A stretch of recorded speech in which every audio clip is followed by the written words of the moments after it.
Gilgamesh and his comrade Enkidu stood at the edge of the cedar forest. They observed the trees in silence and wondered at the immense height of their trunks. Then their eyes fell upon a clear grove leading into the forest, and at its edge was a path upon which Humbaba, the tree king and guardian of the forest, often walked and had trampled beneath his claws in ferocious onslaught. Enkidu grabbed his axe and cut down one of the divine trees. As the trunk fell, an angry roar sounded. Who came and felled the cedar? It was Humbaba himself who was speaking, his massive body covered with tree bark. Gilgamesh and Enkidu drew their bows and shot poisoned arrows at him, but they bounced off the king of the trees. His wooden paw grabbed the companion Enkidu and threatened to crush him. So Gilgamesh raised his battle axe and struck notches in Humbaba's scaly back, roaring with pain. The king raged, and the hero stepped back so as not to be crushed under the mighty limbs of the demon. Meanwhile, the skillful Enkidu had freed himself from Humbaba's firm grip. He pulled out his dagger, and with all his strength, he thrust it into the crowned head. The forest screamed, and resinous blood trickled out from Humbaba's forehead. It ran down the eyes and glued the lids together, blinding the king. Once more, Gilgamesh swung his battle axe and struck him. Humbaba, now blind and defenseless, staggered. The mountain trembled, and the earth shook as the mighty tree king fell. Quickly, the nimble Gilgamesh jumped forward, and with thunderous strikes, he separated Humbaba's head from the wooden neck. The hero pierced the head on the tip of his hunting spear and carried it to the city of Uruk, where he was welcomed by the cheers of the crowd. But when he offered the trophy to the sun god, the king of Lebanon said with regret, "What drove you to this deed? He should have sat next to you, broken the bread you eat, held the jug you drink from. You should have honored him."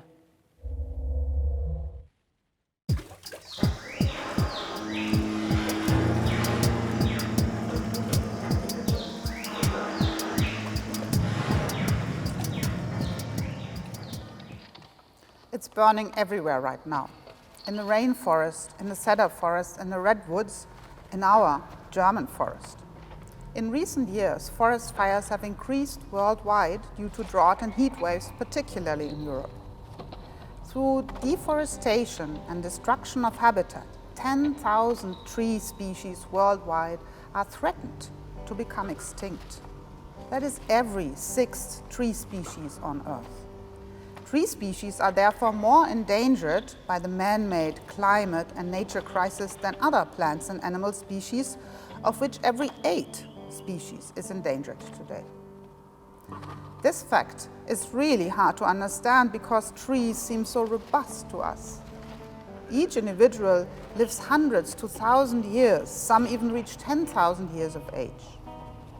The ancestors of the wooden trees evolved wood fiber over 300 million years ago. And wood makes trees very big and old because the wind cannot easily bend them and because very few animals can eat wood. There are some insects, like the bark beetle, and otherwise mainly fungi. Wooden trees over 150 million years ago built incredibly dense forests on land on the supercontinent Pangaea, which was positioned at the equator at that time. the primeval forest stored an enormous amount of carbon in the soil, eventually forming coal. Today, coal is still the second most important source of energy for mankind. But if we continue to use it, this coal, this extract of the former primeval forest, if we turn all back to CO2, and then we will heat the Earth well over 4 degrees on average, with terrible consequences for people and forests and eventually all life on Earth.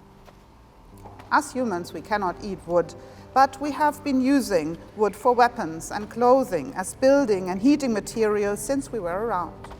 And the forests give us even more than this direct benefit, but we don't thank them for that. Forests stabilize the local climate and the water balance. They provide shade, shelter from rain and wind, they store CO2 and produce oxygen. They provide habitat and food for a huge variety of animals, plants and microorganisms. Therefore, people have always liked to build their settlements near forests. During the last few million years, in the changing warm and cold periods of Earth, forests were repeatedly pushed back by glacier masses. But after the last ice age, over 10,000 years ago, a very mild, stable climate was evolving that was favorable for forests and people.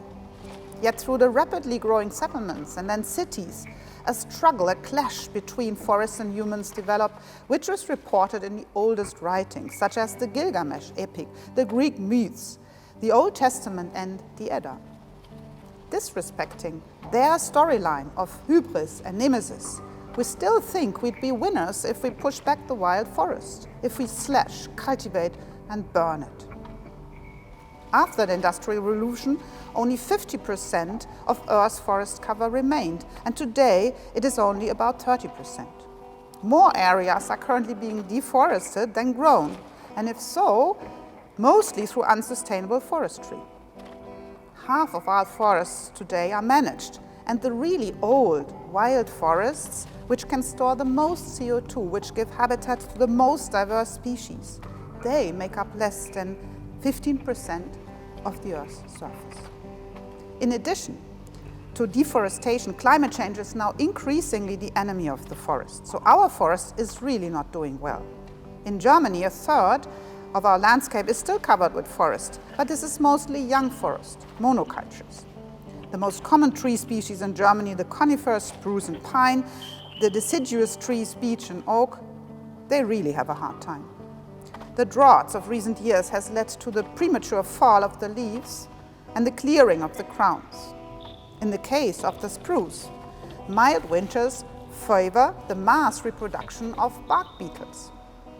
The dying of trees is thus increasing.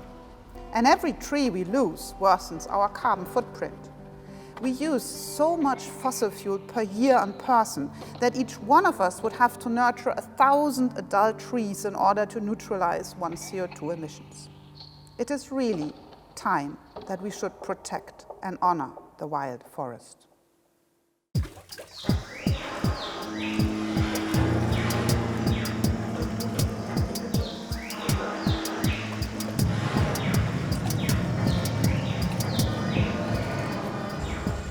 Hemlock, grand fir, yellow cedar, Douglas fir. The canopy is a colander stippling the beetle-swarmed surfaces with specks of sun. For every large trunk, a few hundred seedlings huddle in the litter. Sword fern, liverworts, lichen, and leaves as small as sand grains stain every inch of the dank downed logs. The mosses are themselves as dense as thumbnail forests. A bit of bushwhacking reveals the extent of the prodigious rot.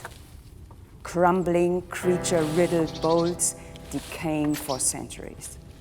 Snags, gothic and twisted, silvery as inverted icicles. A fecund putrefaction. The sheer mass of ever-dying life packed into each single cubic foot. Woven together with fungal filaments and dew-betrayed spiderweb leaves you woozy. Mushrooms ladder up the sides of trunks in terraced ledges. Dead salmon feed the tree. soaked by fog all winter long. Spongy green stuff that can't be named covers every wooden pillar in thick bays. Death is everywhere, oppressive and beautiful. Our kind will always dread these close-choked thickets, where the beauty of solo trees gives way to something masked, scary, and crazed. There are things in here worse than wolves and witches. Primal fears that no amount of civilizing will ever tame. The trunk of an immense western red cedar. It reeks of incense. The top has sheared off, replaced by a candelabra of branches, promoted to stand in trunks. A grotto opens at ground level in the rotted hardwood. Whole families of mammals could live inside it.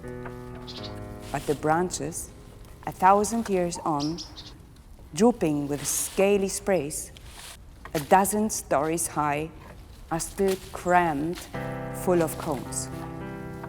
Long life maker, thank you for the baskets and the boxes. Thank you for the cradles, the beds, canoes, paddles, poles, logs, posts, the rot-proof shakes and shingles, the kindling that will always light. Thank you for the tools, the chests, the decking, the clothes closets, the paneling. I forgot. Thank you for all these gifts that you have given. We're sorry. We didn't know how hard it is for you to grow back.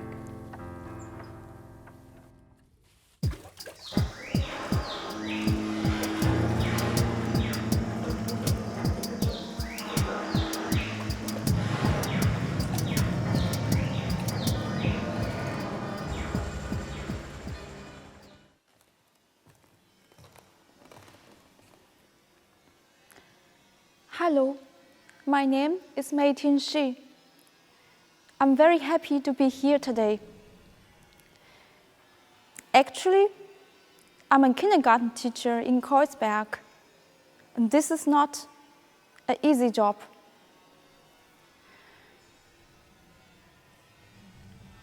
Seven years ago, love brought me here to Germany. Originally, I come from China, from Anyi, that is in the province Jiangxi. Close to my hometown, there's a little village, Liuzhen. It has a tree which is 1,000 years old. The trunk has a width of almost 4 meters. The people there say, if you walk around the tree for 10 times, then you can make a wish. Last time, when I was there, I did so. But what I wished for, I will not tell you. Chinese people love trees and meadows, so there are a lot of points and stories about them. Some time ago, I read a book, The King of Trees by Archen. In this book, there is a big forest which is burned down. The trees are burning and flying in the air and falling back onto the earth. The people, they are running to the scene, watching the flames. They see animals, a deer, which is in panic and jumps around between the flames. This story made me very sad.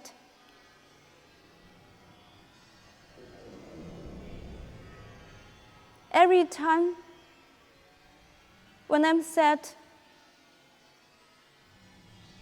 I will sing. There's a lied which has touched me a lot. It's about searching a tree.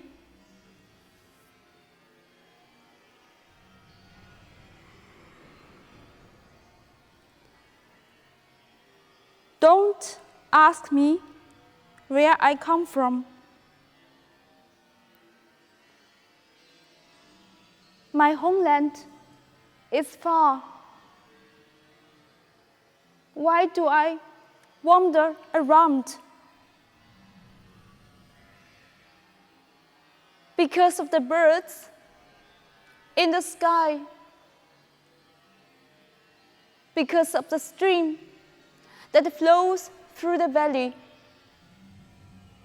and because of the endless meadows. That's why I wander around. And also because of the tree I have seen in my dreams.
Everything is interconnected.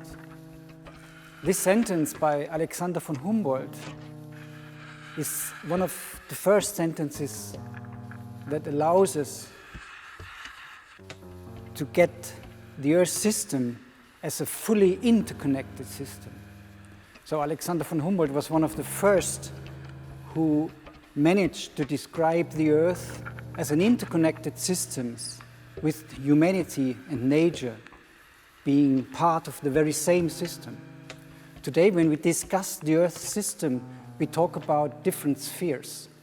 The atmosphere, the biosphere, the hydrosphere, and then we could consider humanity as part of the biosphere, but we can also say, no, it's the anthroposphere.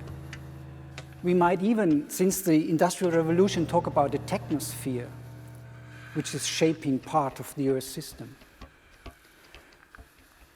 There has been an effort with the United Nations to set up 17 Sustainable Development Goals.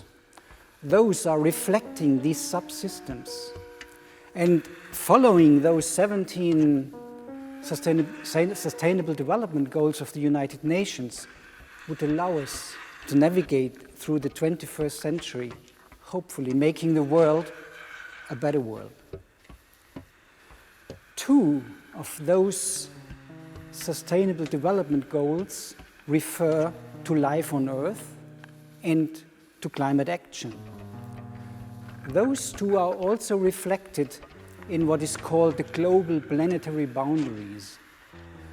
This set of 9 boundaries are subsystems where, if humanity steps over the limits, we might endanger the way we are living on the planet. We have been living on the planet for the last thousands of years. So whether it's climate change or biodiversity integrity, those 2 which are reflected in the Sustainable Development Goals, whether one of these is more endangered than the other, it doesn't really matter. Because all of those subsystems, atmosphere, hydrosphere, biosphere, technosphere, they are interconnected in a complex and non-linear way. And its single compartments are interconnected to other compartments in the other subsystems. So there is no way how humanity could survive without forests. And it is clear that as long as there are humans on Earth, we will make use of the forest. So what is the role of forests then, for example, for the question of climate stability? Forests are the major stock of carbon on Earth, in the terrestrial part of the Earth at the least. Maybe it's also the soils. But if you clear the forest, what follows is the degradation of soils. So after losing the carbon stock of the forest, you will lose the carbon stock of the soils just as well. At least this is for major parts of the Earth the story that would evolve. So taking care for the forests on Earth is part of taking care for the global planetary boundaries, and it's also an integral part of taking into account the United Nations Sustainability Development Goals. How could we care about forests? Obviously, those primary forests that we are still having, we should try to keep them. We should have as much natural conservation as possible, because this is where the hotspots are of biodiversity. That's where the most species are found and where we need to protect them. On the other hand, we can use forests. There is actually not a single scenario that is not using biomass as a possibility to counteract for the carbon dioxide emissions in the 21st century if we would want to stay below those 1.5 degrees of global warming as has been negotiated in the Paris Agreement. If we want to do this, we need biomass, we need trees, we need the forest to capture carbon back from the atmosphere and to help us bring atmospheric levels to something that allows us for a decent climate path into the 22nd century. How can we do this? We could actually cut trees after planting them and having them grown for a longer period, and then take the wood and put it underneath somewhere in some old mines, so that the carbon is put aside, stored aside, just as we have been doing over millions of years with the forests that have been at that time in geological periods. Or, and I think this is much more efficient, we could take this wood and build houses from it.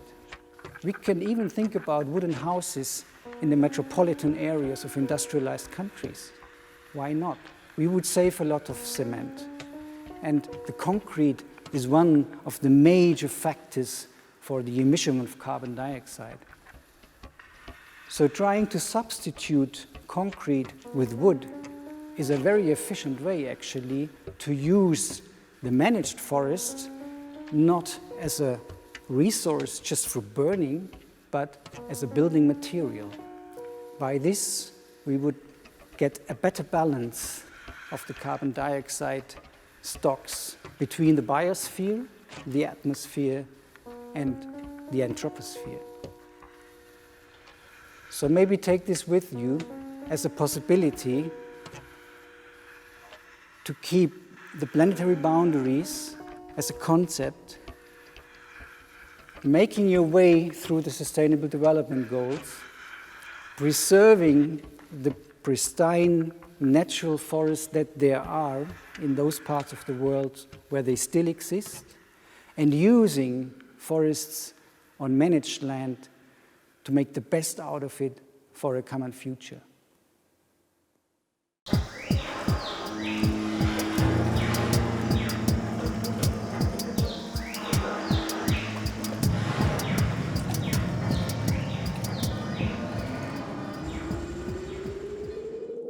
As you probably know, people have always tried to make sense of the creation of the world, of its structure, and of its end. The result is a multitude of perspectives, many different explanations of the world, which have a lot in common. For example, the fabric of infinity, creation, and the end of the world, also called the apocalypse, form the temporal framework of our existence. There is also a moral framework, good and evil, below and above, heaven and hell, God and devil. They are in conflict, fighting for supremacy. The terrible consequences can be seen in the history of mankind. The Nordic people suggested a particularly interesting explanation. It is found in the Edda, written in the 13th century. The gods once planted a world tree, a huge ash tree called Yggdrasil, which when fully grown makes up the whole cosmos. A tree is a fractal being. It follows the geometry of self-similarity. The trunk develops itself into strong branches. These branches develop into thinner branches, and in turn to thick twigs, which reach out into thin twigs and to the leaves. The same fractal principle is used to construct the roots, which are a kind of underground crown. Numerous animals are living in the world tree.